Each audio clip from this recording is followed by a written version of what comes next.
mengajar dengan video itu lebih baik dibanding dengan offline atau tatap muka langsung. Dengan online tapi hanya mengirimkan teks atau gambar atau mengirimkan PPT atau mengirimkan PDF, bahkan juga lebih baik dari live streaming. Kita kupas ya alasannya kenapa. Pertama, jika dibanding dengan offline atau tatap muka langsung di kelas, kita lihat offline atau tatap muka di kelas itu tidak bisa jarak jauh, tidak bisa, harus ketemu ya. Sedangkan yang online dengan video tidak harus ketemu, butuh ruang kelas.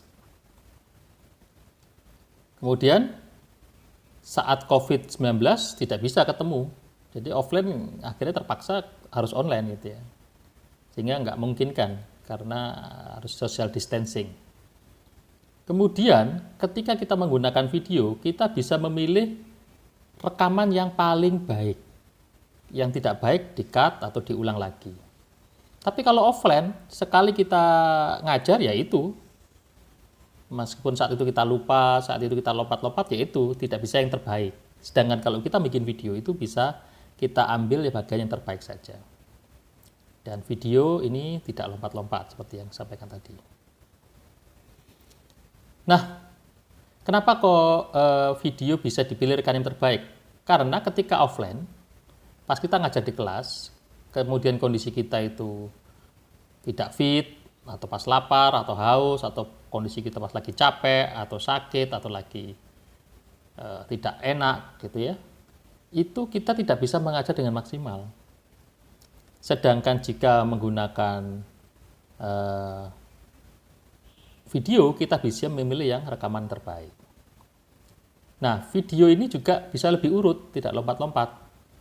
Karena kalau waktu offline kadang kita lupa, sehingga kita lupa menyampaikan bagian awalnya atau bagian hal yang harusnya kita sampaikan tapi kita lupa. Itu karena kita lupa saat offline.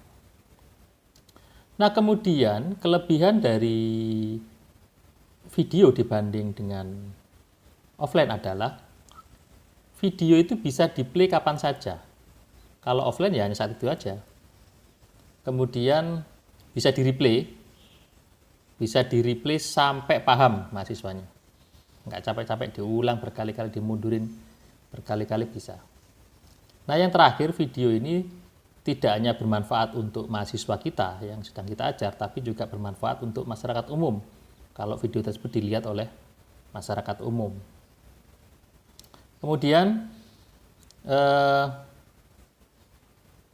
kalau video ini itu bisa menjadi warisan atau amal jariah.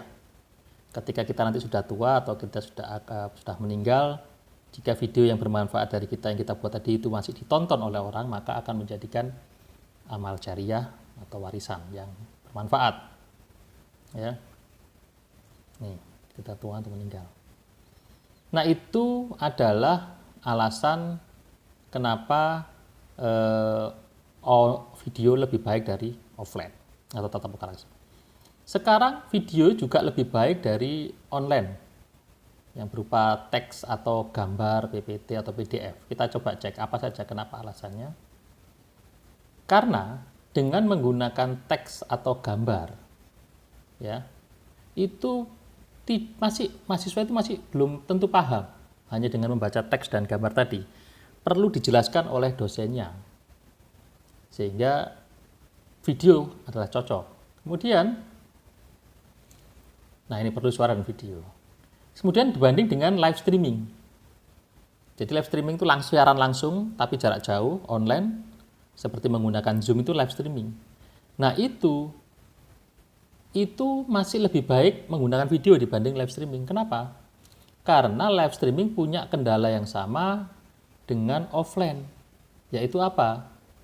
Yaitu tidak semua bisa mengikuti saat streaming dimulai.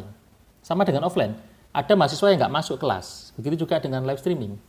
Tapi kalau kita buat video, mahasiswa kita bisa melihat video kita kapan saja, nggak harus saat kita streaming atau nggak harus saat kita kuliah offline tadi.